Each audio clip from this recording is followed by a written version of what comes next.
प्रणाम, नमस्कार। बहुत स्वागत है आपका उस कार्यक्रम में जिसका नाम है हे प्रभु आनंददाता, और उसके एक और नए एपिसोड में हम आपका हृदय से स्वागत करते हैं इस विशेष प्रस्तुति में, जिसका क्रम अखंड और अनवरत बीते करीब करीब 4 वर्षों से निरंतर जारी है, और ये बिना ईश्वरीय कृपा के संभव नहीं है। ईश्वर की कृपा और उन्हीं की कृपा से आपका स्नेह और इस कार्यक्रम के कंटेंट को, इस कार्यक्रम के कथ्य को, तथ्य को आपने पसंद किया है।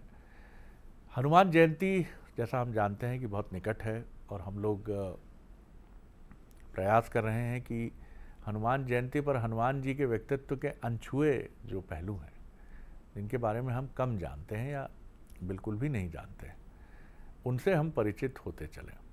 तो इससे पहले के एपिसोड में हमने देखा कि हनुमान जी जो उनकी माता जी हैं अंजना माई, उनके साथ उनके संबंध, और अंजनी पुत्र पवन सुत नामा, तो क्यों अंजनी के पुत्र हैं और पवन के सुत हैं, इसके बारे में हमने जाना। इससे जुड़ी गाथाओं से हम परिचित हुए। अब हम अगली कड़ी में यानी आज के एपिसोड में शंकर सुवन केसरी नंदन, अब इसके पीछे की गाथा को भी हम ज़रूर समझने की कोशिश करेंगे अपने विद्वान वक्ता से, कि रुद्रावतार जो हनुमान जी को कहा जाता है, तो इसके पीछे की क्या गाथा है, भगवान शिव से उनका क्या संबंध है। और शंकर सुवन केसरी नंदन, तेज प्रताप महाजगवंदन, विद्यावान गुणी अति चातुर, राम काज करिबे को आतुर, प्रभु चरित्र सुनबे को रसिया, राम लखन सीता मन बसिया। कितनी अद्भुत बातें हैं, और ये सब एक व्यक्तित्व से जुड़ती हैं, जो विद्वान हैं, जो जहाँ चाहें आप डिप्लोमेट की तरह उपयोग कर लें उनका, जहाँ चाहें आप अतुलित बलधामा के रूप में उपयोग कर लें, जहाँ चाहें दूत के तौर पर भेज दें, और इतना सोचते हैं, इतने बुद्धिमान हैं वो, लेकिन बुद्धि का जरा भी दर्प नहीं। लेकिन आज हमारी गाथा केंद्रित होगी, और बाकी तो जो पहलू निकलते रहेंगे, शंकर सुवन केसरी नंदन। चलिए, विद्वान वक्ता, भगवत गीता के अध्येता, मानस मर्मज्ञ प्रोफेसर डॉक्टर सुरेंद्र बिहारी गोस्वामी जी के समक्ष प्रणाम कर रहा हूँ। डॉक्टर साहब जी, आपने एक बड़ी अच्छी बात कही। जो लोग संसार में जिनका परिचय ज्ञात रूप में होता है, उनकी गहराई बहुत कम होती है जी। और जो अज्ञात रूप में संसार में विद्यमान होते हैं वो बड़े गहरे होते हैं, और इन गहराइयों को लिए हुए ईश्वरत्व तो होता है जो हमें जितना कम ज्ञात हैं हम उनकी गहराइयों तक नहीं पहुंचते। परमात्मा हनुमान लला इतने गहरे हैं, इतने गहरे हैं कि वो अनंत से भी अनंत है ना, चारों युग प्रताप तुम्हारा है। दूसरा, आप देखिए, बड़ी जुगत से हनुमान लला के संदर्भ में अपने को गुरु स्वरूप में रखते हुए बाबा तुलसी ने प्रकट करना चाहा, लेकिन उन्होंने हनुमान जी को एक दूसरे रूप में भी जोड़ा है। यहाँ ये जानना बहुत जरूरी है। संकट मोचन ये नाम हनुमान जी का सबको विदित है, लेकिन शायद आप ये ना जानते हो कि भारत भूधरानी विश्व की भूधरा में सबसे पहले संकट मोचन के हनुमान मंदिर का निर्माण और मूर्ति विग्रह की स्थापना बाबा तुलसी ने की है। जो बाबा तुलसी के द्वारा स्थापित मंदिर है, वहीं बैठे सबसे पहले संकट मोचन हनुमान, और उसके बाद आज 400-500 वर्षों में जगह जगह हो गए। ये वाराणसी में जो मंदिर है, वाराणसी में जहाँ उनका तुलसी का वो संकट मोचन हनुमान मंदिर कहलाता है। अब आप दूसरा समझिए, उनकी प्रातः स्मरणीय तुलसी कितने कृपालु हैं। उनकी जुगत और विधा देखिए। यमनों का आतंक, आक्रांताओं का आतंक चारों तरफ बढ़ गया था, नाना प्रकार से अधर्म को फैला रहे थे, और सनातन संस्कृति जो है असुरक्षित थी जिस काल में, तब बाबा ने संकट मोचन के रूप में स्तोत्र की रचना की, हनुमान चालीसा लिखा। तब सनातन संस्कृति की रक्षा के लिए जुगत से हनुमान जी का मंत्र स्थापित किया, उनकी प्रक्रियाओं को कि बल रखिए, बल बुद्धि थामे रखिए, ये तो हम बिखर रहे थे। और उनका बाद में अनुपालन कौन? शिवाजी ने। दक्षिण में शिवाजी महाराज के कार्यकाल में तो हर 10 किलोमीटर पर, महाराष्ट्र में पूरा देख लीजिए, जगह जगह हनुमान लला की स्थापना की गई है। दक्षिण में आप उस दिन चिंतन कर रहे थे, दक्षिण में हर जगह ग्राम देवता मारुति हैं। मारुति के रूप में विद्यमान है, यही धर्म रक्षक बनकर यहाँ विद्यमान हुए, तो इनके लिए उनकी कृपा है। तो उन्होंने हनुमान चालीसा के माध्यम से अपने गुरु की वंदना करते हुए गागर में सागर पिरोने का प्रयत्न किया है, लेकिन उनके जो सूत्र हैं वो विभिन्न पुराणों में एकत्रित होते हैं। आपने एक बहुत अच्छा शब्द का उपयोग किया, रुद्रावतार। शंकर सुवन होने की परमात्मा की कथा में बड़ी गूढ़ता है और सहजता भी है। इसके 3-4 सूत्र मिलते हैं, 3-4 सूत्र मिलते हैं। उसको कल्प भेद से समझना चाहिए। कल्प भेद मतलब एक बार ये, एक बार ये, एक बार ये, ऐसी वृत्तियां भी हो सकती है कि परमात्मा ने प्रकट होने का, क्योंकि देखें कपीश्वर तो जो है, हनुमान लला तो जो है वो किम पुरुष वर्ष में विद्यमान है, वो तो चारों युग में रहते हैं, लेकिन प्रकट कैसे होंगे? जब भी ऐसा युग आता है तो प्रकट होते हैं, तो प्रकट होने का कोई ना कोई ढंग ले लेते हैं। एक बार स्थापित है वो तो आजार अमर गुणनिधि हैं, तो वो प्रकट होने के लिए आधार ले लेते हैं। अब देखिए शिव जी के आधार के लिए 3 बातें हैं। शंकर सुवन होने की पहली प्रक्रिया अंजनी जो है शिव का व्रत करते हैं, शिव का तप करती हैं, ध्यान धारणा से शिव का ध्यान करती हैं, सुमेरु पर्वत पर ध्यान करती हैं मैया और पूरे ध्यान योग में होती हैं। शिव प्रकट होते हैं, शिव प्रकट होते हैं। अब यहाँ देखिए 2-3 कथाएं एक साथ मिलती है। शिव प्रकट होते हैं, वो कहते हैं क्या चाहिए मुझे? बोले आपकी तरह पुत्र चाहिए, मुझे आपकी तरह पुत्र चाहिए और पवन की तरह वेगवान चाहिए। दोनों वरदान वो मांग रही हैं, मुझे आप चाहिए पुत्र के रूप में और पवन की तरह वेगवान चाहिए। तो शिव जी कहते हैं कि भद्रे तुमने बड़ा सुंदर वर मांगा है। बोले तुम यहाँ खड़ी हो जाओ हाथ फैलाकर, मैं तुम्हें वो वर प्रदान करता हूँ जो तुमने मांगा है। बोले वो इसलिए तुमने ये वर मांगा है कि अब रुद्रावतार होना है, एकादश रुद्र को प्रकट होना है, तुम अपना हाथ फैलाकर खड़ी हो जाओ। तो वो अपना हाथ फैलाकर जैसे ही खड़ी होती हैं वहां पवन चलने लगते हैं बड़ी तेजी के साथ। अब देखिए समानांतर घटनाएं क्या हो रही हैं। यहाँ श्रृंगी ऋषि ने पुत्रेष्ट यज्ञ संपन्न कराया है दशरथ के यहाँ, और दशरथ के यहाँ पुत्रेष्ट यज्ञ संपन्न कराने के बाद चरु मिला है, खीर मिला हुआ है, जिसको सब रानियों के हाथों में चरु रखा है।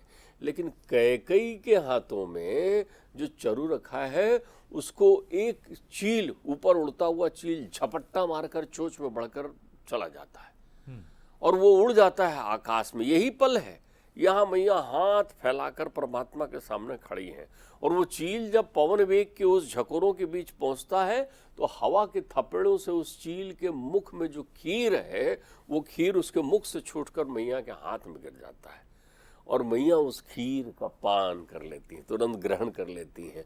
और यही वो समय है जब पवन तनय जो है अपने मैया के गर्भ में आ जाते हैं अवतार के लिए पुत्रेष्ट। अब देखिए इसीलिए इसका इशारा बाबा करते हैं। वो लक्ष्मण की तरह नहीं मानते हनुमान जी को, राम जी इशारा करते हैं। कैकेयी के पुत्र कौन हुए हैं? भरत। सुंदर कांड में इशारा करते हैं, तुम मम प्रिय भरत ही सम भाई। इसीलिए वो कहते हैं कि तुम भरत की तरह प्रिय हो, क्योंकि तुम उसी अंश से आए हो जिससे भरत आए हुए हैं, तुम उसी अंश से आए हो। तो यहाँ पवन भी है और शिव जी भी है।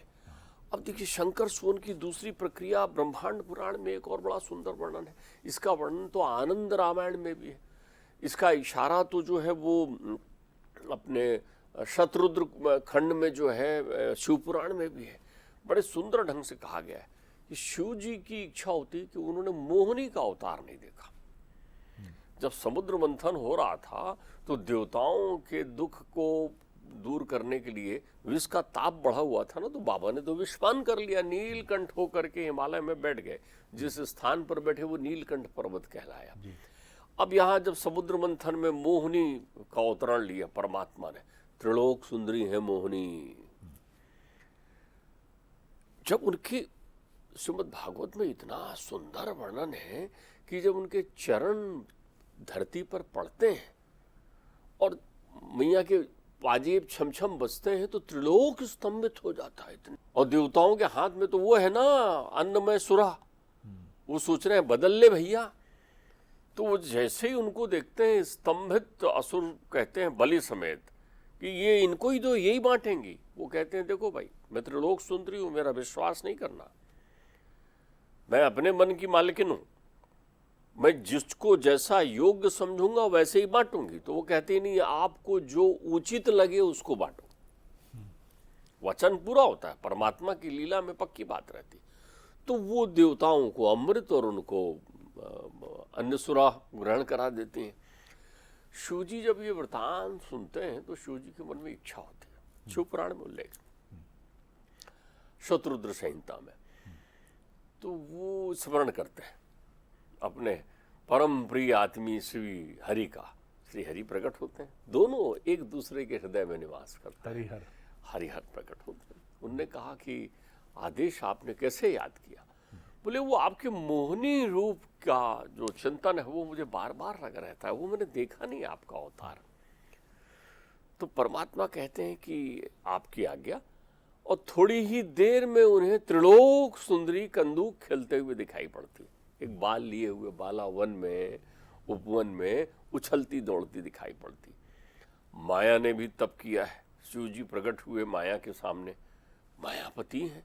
वो कहते हैं बोल भाई क्या चाहिए? अरे बोले मैं दुनिया को लग गई, कभी आपने मुझे अपने पास स्थान नहीं दिया। तो शिव जी ने उसे वचन दिया है, एक क्षण के लिए तू भी आ जाना मेरे पास। कान्हा जी भी ले लेते हैं माया को, मायापति राम जी हैं, तो तू, मैं तुझे भी ग्रहण कर लूंगा। आज माया भी खड़ी हो गई, हाथ जोड़े महाराज। माया के प्रभाव से शिव जी दौड़ते हैं मोहिनी के पास एक क्षण के लिए, और मोहिनी को पकड़कर आलिंगन करते हैं। यहाँ हरिहर का मिलन होता है, उनका स्वरूप देखकर सती वहीं बैठी हैं। यहाँ शिव का तेज प्रकट हो जाता है। उस तेज को जो है सप्तऋषि वायु के माध्यम से तप कर रही अंजना के कर्ण में पिरो देते हैं, और उससे हनुमान लल्ला प्रकट होते हैं संसार में। देखिए अलग अलग पुराणों में अलग अलग कथा। बाबा तुलसी तो बहुत भावपूर्ण कथा करते हैं। बाबा तुलसी कहते हैं जब सब देवताओं को देखते हैं, ब्रह्मा जी कहते हैं, आकाशवाणी होती है कि सब लोग अपने अपने रूप में अवतरण धारण करो, तो शिव जी कहते हैं राम लला से, प्रभुवर सब आपकी सेवा में रहेंगे, आप मैं पुनि राम राम दिन राति आपको ध्यान करता हूं, तो फिर मैं आपकी सेवा में क्यों नहीं रहूंगा? तो बोले आप ऐसा क्यों कह रहे हैं? बोले नहीं, मैं आपके पास स्थायी रूप से सेवा में रहना चाहता हूँ। विनय पत्रिका दोहावली में लिख रहे हैं बाबा तुलसी इस भाव को। तो वो कहते हैं तो फिर क्या आप चाहते हैं? बोले नहीं, मैं भी आपके परम सेवक के रूप में अवतरण लेना चाहता हूँ। तो वो कहते हैं जैसे आपकी इच्छा, और परमात्मा की सहमति के बाद वो हनुमान लला के रूप में अंजनी के यहाँ आते हैं। एक उनकी एक ये प्रक्रिया है। अब यहाँ देखिए कि शिव जी के यहाँ एक कथा और बड़ी सुंदर शिव पुराण में वर्णित है। कैलाश पर पुष्पक यान से बैठकर चाहे जब इधर से उधर दौरे कर लेता था रावण दशानन, जैसे अपन नहीं हेलीकॉप्टर में बार बार चक्कर मार कर आ जाए, अपने आप को दिखाता था मैंने परिक्रमा कर ली पुष्पक यान से। एक दिन परमात्मा मैया पार्वती जी के साथ में विहार कर रहे थे। वो पुष्पक यान से सीधे उस क्षेत्र की ओर निकला। जैसे ही कैलाश की चोटी को पार करने उद्यत हुआ तो देखा उसका पुष्पक यान रुक गया है। उन्होंने कहा कौन खींच रहा है पुष्पक यान? नीचे नजर पड़ी तो वहां पर जो है नंदी उन्हें पकड़ कर खींच रखा था। नंदी जो है ऋषि शिलात के पुत्र हैं, अनंत वर्ष तपस्या की है, और रुद्र ने स्वयं प्रत्यक्ष नंदी रूप धारण किया है। उनका मुख वानर का है। बहुत सीधा सा गणित है, आप एक बात समझिए, नंदी का मुख वानर का है। तो उन्होंने जैसे ही देखा खींच लिया, आले बोले छोड़, वानर बना हुआ खींच रहा है, तेरी में इतनी ताकत, झटक कर फेंक देते हैं वो रावण को पुष्पक यान के साथ। बोले तू मेरा उपहास करता है, एक दिन मैं तेरे को वधे करने के लिए बहुत बड़ा साधन बनकर आऊंगा, जा शापित करता हूं तुझको। शिव जी की जानकारी में है रावण ने 10 शीश दिए हैं आहुतियां, तो 10 रुद्र तो प्रसन्न हो गए हैं, लेकिन 11वें रुद्र प्रसन्न नहीं हुए हैं। इसलिए यही नंदी जो है इनके शाप को ध्यान में रखकर रुद्र जो है स्वयं प्रकट होते हैं हनुमान लला के रूप में। अच्छा आप देखिए, हनुमान लला रुद्र अवतार हैं, ये बड़ा स्पष्ट भी दिखाया है, अपने लोक भाषा में भी दिखाया है और वेद भाषा में भी दिखाया है। रुद्र क्या कर सकते हैं? रुद्र ने त्रिलोक की स्थापना की है। रुद्र जो है संसार के कण कण में विद्यमान है, तो रुद्र तो कुछ भी कर सकते हैं। सूर्य को भी जो वधेय कर चुके हैं वो रुद्र हैं।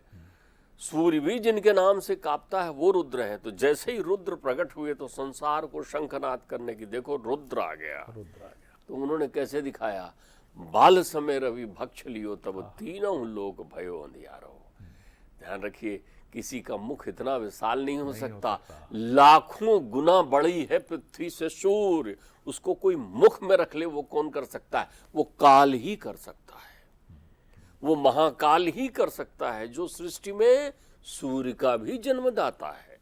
तो वो उसके लेकर शंखनाद करते हैं त्रिलोक को कि मैं आ गया हूं रुद्र बनकर। परमात्मा के रुद्र नाम में हनुमान जी का उल्लेख सभी वेद, पुराण, शास्त्र, उपनिषद और वेदांत में वर्णित है। अच्छा, चारों युग में पहले युग में भी सूत्रपात करते हुए कहते हैं हनुमान लला कितने प्रिय। देखो, भगवान विष्णु को के अंतर मन में भी लीला भाव से हनुमान को मिल रही इतनी शिव कृपा पर क्षोभ हो गया था, लीला भाव से, विनोद में। एक मैं आपको इतना सुंदर प्रसंग बता रहा हूं जो हमारे श्रोताओं के लिए बिल्कुल नया नवाचार होगा, उनको बड़ा आनंद आएगा, आपके चित्त में भी बड़ा आनंद आएगा। अब आप देखें, ये पुरातन काल की कथा है। पुरातन काल कहने का अर्थ सतयुग की कथा है।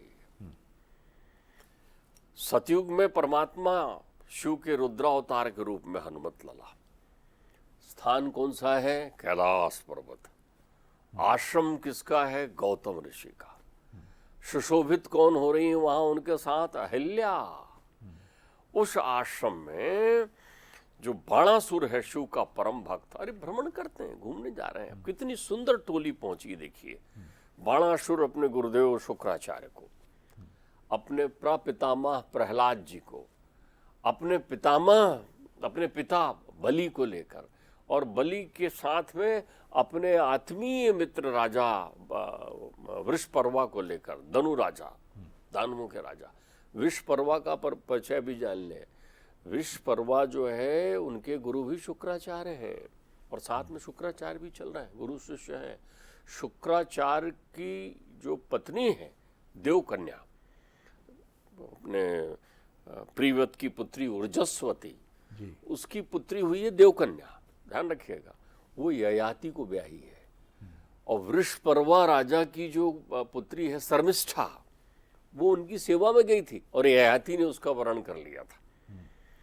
इसी के पुत्र की जवानी ली थी ययाति ने, इसी से यदुकुल बना था। मैं बहुत आपको गहराई में ले जाने का प्रयत्न नहीं करूंगा, वरना समय अपने पास कम है। अब ये सब इकट्ठे होते हैं वहाँ। कहाँ इकट्ठे हुए? गौतम ऋषि के आश्रम में। गौतम ऋषि स्वागत करते हैं, आइए आइए, अब विश्राम पाइए आराम से। रात्रि विश्राम करते हैं, सुबह विश्वपर्वा उठते हैं। उनकी आदत है कि सवेरे से उठते ही वो शिव की आराधना करते हैं, शिव का पूजन करते रहते हैं। तब तक वहाँ गौतम ऋषि का परम प्रिय शिष्य, जो शिवात्म के नाम से सुशोभित है, आ जाता है। बड़ा विकराल शरीर है उसका, माया है, सिद्धियां हैं, और जानबूझकर आकर वृषपर्वा और शिव जी के मूर्ति के मध्य खड़ा हो जाता है, दोनों पैर सामने रख करके। और वो देखना चाहते हैं मूर्ति को, पूजन के लिए देखते हैं इतना विशाल, ये तो मायावी है, दिखता है। वो चुपचाप अपनी तलवार निकालते हैं और तलवार निकालकर उसका शीश धड़ सड़क कर देते हैं। शिवात्मा क्या, उनका प्रिय शिष्य है। गौतम ऋषि आते हैं, देखते हैं शिवात्मा नहीं रहा, तो बोली इसके बिना तो जीवन ही व्यर्थ है, और मेरे अतिथि ने इसकी हत्या की है, मैं क्या कहूं। वो इतने ज्यादा दुखी होते हैं कि तत्क्षण अपने प्राण छोड़ देते हैं गौतम ऋषि।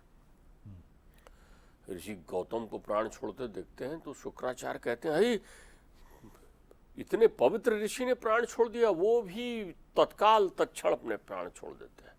प्रहलाद जी भी तत्क्षण अपने प्राण छोड़ देते हैं, सुतल लोक से पधारे। बलि भी तत्क्षण अपना प्राण छोड़ देते हैं। ये सब सुतल से चले आ रहे थे, छोड़ देते हैं, शरीर वही निष्प्राण होकर पड़ा हो जाता। वृष पर्वत देखता इतना अनर्थ हो गया, वो भी प्राण छोड़ देते हैं। बाणासुर देखते हैं मेरे कारण ये सब हो गया, मेरे साथ आए थे, वो भी तत्क्षण अपना प्राण छोड़ देते हैं, निर्जीव शरीर पड़ा है। एक अहिल्या आर्तनाद भाव से शिव को पुकारती है, रोती है, बिलखती है कि क्या हो गया इस आश्रम में। उनकी जब पुकार सुनते हैं तो उस समय शिव जी श्री विष्णु के साथ में संभाषण करते हुए बैठे हैं कैलाश में। हरिहर दोनों है, दोनों दौड़े चले आते हैं, क्या हुआ, कौन किसकी करुणा पुकार, देखते हैं अहिल्या को क्या हुआ, ये ऐसा ऐसा हो गया। वो विनोद और हंसी हंसी में ही उनको सबको जीवन दान दे देते हैं, सब उड़ जाते हैं अरे आराम से। अब वो दोनों के दर्शन करते हैं, उनको लगता है ऐसा सौभाग्य कब मिलेगा कि जब हरि भी हो और हर भी हो।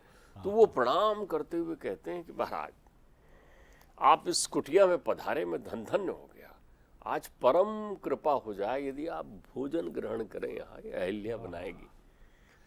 शिव जी उस दिन बड़े आनंद की मुद्रा में रहते हैं, वो कहते हैं जरूर भोजन ग्रहण करेंगे, लेकिन तब तक मैं श्री विष्णु के साथ जरा जल में जल क्रीड़ा करके आता हूँ। पास के सरोवर में, मान सरोवर ही होगा, पास के कैलाश के सरोवर में स्नान करने जाते हैं। मैं ये अपने शब्द नहीं पुरोड़ा, पुराण विदित शब्द है, कितना सुंदर लिखा है कि शिवजी और हरि जब स्नान करने लगते हैं तो शिवजी ऐसा जल का छींटा उठाते हैं और हरि के विशाल नेत्रों में यूं छोड़ते हैं, वो अपनी पलक बंद करते हैं। जब उनको ऐसा होता है तो फिर वो भी छींटा करने लगते हैं। अटखेली देखो वहां पर कितना सुंदर चल रहा है। शिवजी का विनोद, भोले भंडारी हैं, जटाटवी गलत ज्वला प्रवाह पावत स्थले गले वलम लंबिताम भुजंग तुंग मालिकाम डमट डमट डमट डमन निनाद वड्डमरवयम चकार चंड तांडवम तनोतु ना शिवा शिवम। वो आनंद की मुद्रा है, भोले हैं जैसा स्वरूप है। अचानक वो उछलते हैं और उनके बलिष्ठ कंधों के ऊपर बैठ जाते हैं जल में, तो विष्णु जी भी उनको जल में ही गिरा देते हैं और दोनों एक दूसरे के ऊपर लौटते हैं। वो दृश्य देखकर त्रिलोक स्तंभित हो जाता है, सारे देवता आकर खड़े हो जाते हैं। बाहर निकलते हैं तो बाहर निकलते हैं और जैसे ही वो स्नान करके बैठे होते हैं तब तक वहाँ हनुमत लल्ला प्रकट हो जाते हैं। ऐसी लीला चल रही हो और हनुमत लल्ला ना हो तो हनुमत लल्ला आते हैं तो शिव जी उनसे कहते हैं कुछ गाओ पुत्र, अब तुम्हारे संगीत की आवश्यकता है, तुम्हारे कंठ की आवश्यकता है, तुम गाओ। हनुमत लल्ला तुरंत जो है राम गुणगान करने लगते हैं, उनकी स्वर लहरियां निकलती हैं और सब समाधिस्थ हो जाते हैं। शिव जी तो ऐसे लेट जाते हैं, हनुमत लल्ला उनके पास है, उनके चरणों को पकड़े हुए हैं, बाएं चरण उनके हाथ में है और शिव जी का दाहिना चरण जो है हनुमत लल्ला के ऊपर घूमने लगता है, ऊपर से नीचे अंग अंग में उनके चरणों का स्पर्श होने लगता है। वहां से भोजन तैयार होता है, भोजन करते हैं तो भोजन के मध्य संगीत के साथ करते हैं। तो भगवान श्री विष्णु कहते हैं वाह हनुमान जी, जिन चरणों के रज को प्राप्त करने के लिए त्रिलोक तरसता है, उन चरणों को तुम्हारे पूरे अंग प्रत्यंग में परमात्मा ने समाहित कर दिया है, तुम्हारे रोम रोम में बसे हुए हैं। तो जिनके रोम रोम में हरि और हर बसे हैं वो महारुद्र हैं। वाह वाह, आज आपने अनेक तथ्य उद्घाटित किए और मैं भी सोच रहा था कि आखिर राम के साथ हनुमान क्यों, तो हरिहर। जब शिव जी ने सोचा होगा कि इतना बड़ा महायुद्ध मेरा सबसे प्रिय व्यक्तित्व करने जा रहा है इस धरा पर, तो उनके साथ मैं क्यों ना रहूं, तो वो तो नहीं आ सकते थे। और अपना ही अवतार उन्होंने हनुमान जी के रूप में अपने प्रिय सखा, अपने अनन्य सहचर प्रभु श्री राम के साथ कर दिया। फिर एक युग और आगे गया मेरा चिंतन, जब डॉक्टर साहब ये बात कर रहे थे, जब कृष्ण रथ का संचालन कर रहे थे महाभारत में, तो पताका पर बैठ गए आके हनुमान जी। वहां भी हरि के साथ हरिहर कि आप कैसे, आप जब पूरे इस युद्ध की कमान आप संभाल रहे हो तो ध्वज पर तो मैं उड़ती हुई मुद्रा में रहूंगा और इस ध्वज को कोई हिला नहीं पाएगा, क्योंकि इस पर हरि के साथ हर है। अद्भुत है, अद्भुत है। और जब डॉक्टर साहब वर्णन कर रहे थे हमारे सनातन के दो अद्भुत व्यक्तित्वों का, हरिहर का, तो मैं तो डूब गया था उस दृश्य में कि मानसरोवर का जल अटखेलियां कर रहा है और दो कितने सुंदर सुदर्शन, दोनों श्याम वर्ण, और वो जल में अटखेलियां कर रहे हैं। एक तरफ विष्णु जी, एक तरफ शिव जी, पूरा विश्व देवतागण सब देख रहे हैं। कितनी सुंदर संकल्पना है। संकल्पना क्या है, सब घटा ही होगा कभी ना कभी। डॉक्टर साहब, बड़ा आनंद आया, आनंद से भर दिया आपने। अगले एपिसोड पर प्रभु हनुमान की एक और दिलचस्प और बहुत सुंदर और जो भी हमारे पौराणिक स्वरूपों में वर्णित गाथा है उसके साथ उपस्थित होंगे। नमस्कार।